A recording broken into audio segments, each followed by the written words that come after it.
Hello friends, welcome back to my channel.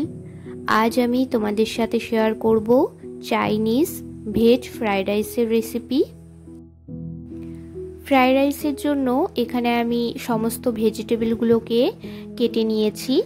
তো এখানে আমি ভেজিটেবলের মধ্যে নিয়েছি গাজর কুচি, নিয়েছি বাঁধাকপি কুচি, অল্প পরিমাণে নিয়েছি সুইট কর্ন, আর নিয়েছি ক্যাপসিকাম কুচি, নিয়েছি 2 টুকরো পাতি লেবু, আর কিছুটা কাঁচা লঙ্কা কুচি, আর এখানে আমি নিয়েছি একটি বড় সাইজের পেঁয়াজ কুচি আর কিছুটা রসুন কুচি।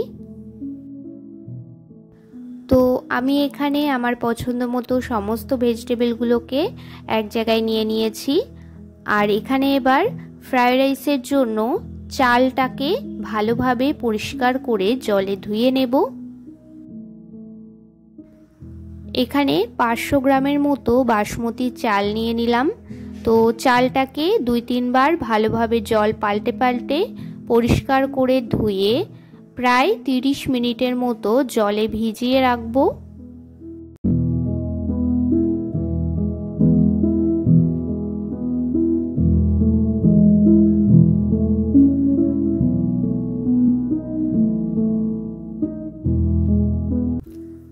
তো বাসমতি চালটা আমি এখানে প্রায় 30 থেকে 40 মিনিটের মতো জলে ভিজিয়ে রেখেছিলাম।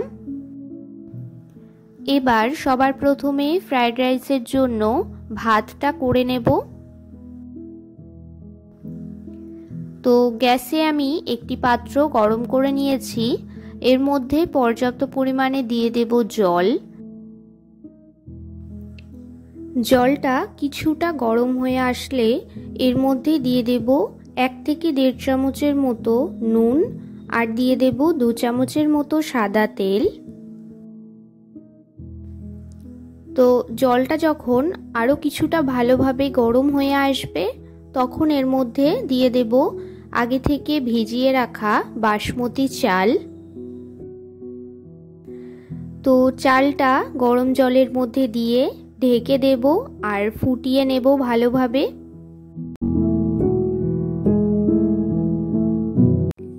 চালটাকে দিয়ে বেশ কিছুক্ষণ ঢেকে দেব, আর বেশিক্ষণ নাড়াচাড়া করব না, তাহলে চালটা ভেঙে যেতে পারে।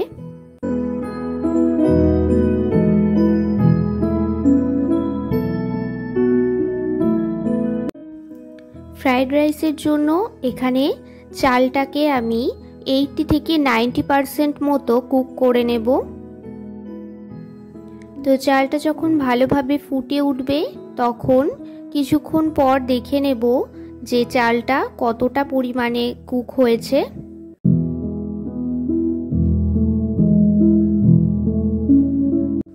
তো ফ্রাইড রাইসের জন্য এখানে ভাতটা খুব ভালোভাবে করে নিয়েছি। এখানে চালটা ঠিক এতটা পরিমাণেই সেদ্ধ করে নিতে হবে, এর থেকে বেশি সেদ্ধ করা যাবে না, তাহলে চালটা গলে যেতে পারে। এবার ভাতটাকে ভালোভাবে ফ্যানটা ঝরিয়ে নেব।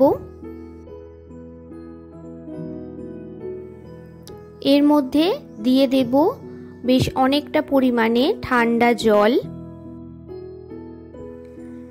তো জলটা দিয়ে এইভাবেই ভাতটাকে কিছুক্ষণ ছড়িয়ে রেখে দেব। ভাতটা কিছুক্ষণ ঠান্ডা হয়ে যাবে।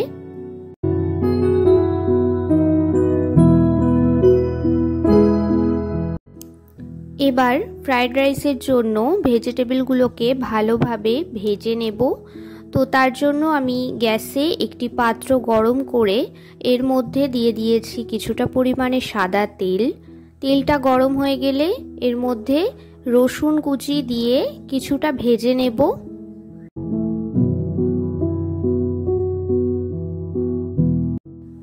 তো রসুনটা কিছুটা ভেজে নেওয়ার পর এর মধ্যে দিয়ে দেব পেঁয়াজ কুচি। পেঁয়াজটা দিয়ে ভালোভাবে কিছুক্ষণ ভেজে নেব। পেঁয়াজটাকে খুব বেশি লাল লাল করে ভাজবো না, হালকা একটু ব্রাউন হয়ে আসলেই এর মধ্যে বাকি সবজিগুলোকে দিয়ে দেব। তো পেঁয়াজটা এখানে ভাজা হয়ে গেছে। এবার এর মধ্যে দিয়ে দেব গাজর কুচি, আর দিয়ে দেব কাঁচা লঙ্কা কুচি।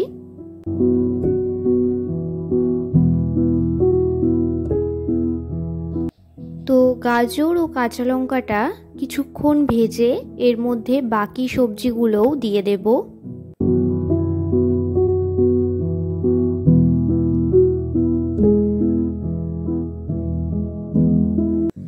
তো গাজরটা বেশ কিছুক্ষণ ভেজে নিয়েছি।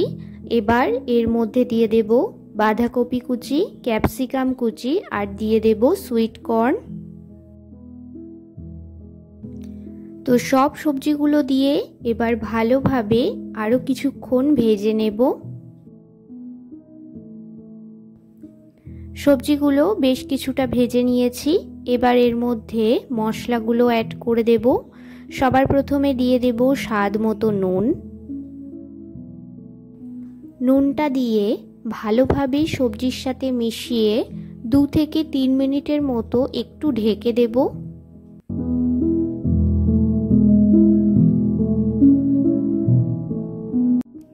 তো সবজিটা এখানে ভালোভাবে ভাজা হয়ে গেছে আর বেশ কিছুটা মতো সফট হয়ে এসছে।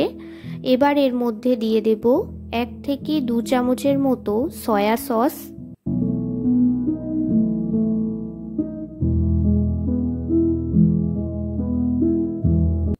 সয়া সসটা দিয়ে ভালোভাবে কিছুক্ষণ নাড়াচাড়া করে এর মধ্যে দিয়ে দেব 1 থেকে 1.5 চামচের মতো গ্রিন চিলি সস। তোমরা চাইলে এখানে রেড চিলি সস, টমেটো সসটাও ব্যবহার করতে পারো। আমি শুধুমাত্র সয়া সস আর গ্রিন চিলি সসটাই ব্যবহার করেছি।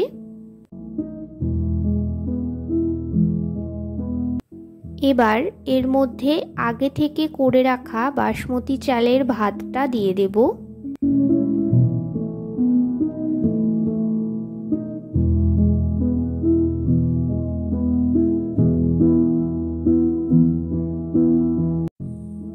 এর উপর দিয়ে আমি এখানে দিয়ে দিচ্ছি 2 থেকে 3 চামচের মতো লেবুর রস। দিয়ে দিচ্ছি 1 থেকে 1.5 চামচের মতো গ্রিন চিলি সস আর 1 থেকে 2 চামচের মতো সয়া সস, যেহেতু আমরা আগেও কিছুটা ব্যবহার করেছি। আর দিয়ে দেব 1 চামচের মতো গোলমরিচের গুঁড়ো। দিয়ে দেব স্বাদ মতো নুন। তোমরা এখানে লেবুর রসের পরিবর্তে ভিনিগারটাও ব্যবহার করতে পারো। এবার আমি এই সব কিছুর সাথে রাইসটাকে খুব ভালোভাবে মিশিয়ে নেব।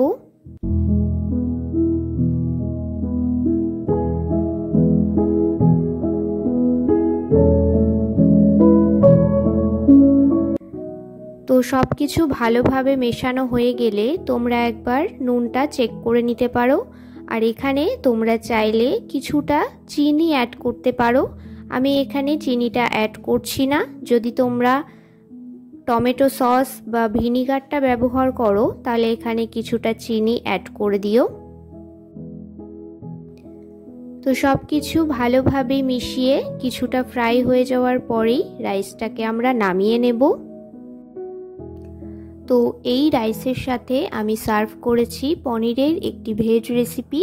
তো সেই রেসিপির লিংক আমি নিচের ডেসক্রিপশন বক্সে দিয়ে দেব, তোমরা সেখান থেকে চেক করে নিতে পারো। তো এখানে তৈরি হয়ে গেল চাইনিজ ভেজ ফ্রাইড রাইসের রেসিপি। এই রেসিপিটি তোমাদের কেমন লাগলো আমাকে অবশ্যই কমেন্টে জানিও। যদি ভালো লেগে থাকে তাহলে একটি লাইক করে দিও। আমার চ্যানেলে নতুন হয়ে থাকলে চ্যানেলটি সাবস্ক্রাইব করে পাশে থেকো। দেখা হচ্ছে নতুন ভিডিওতে।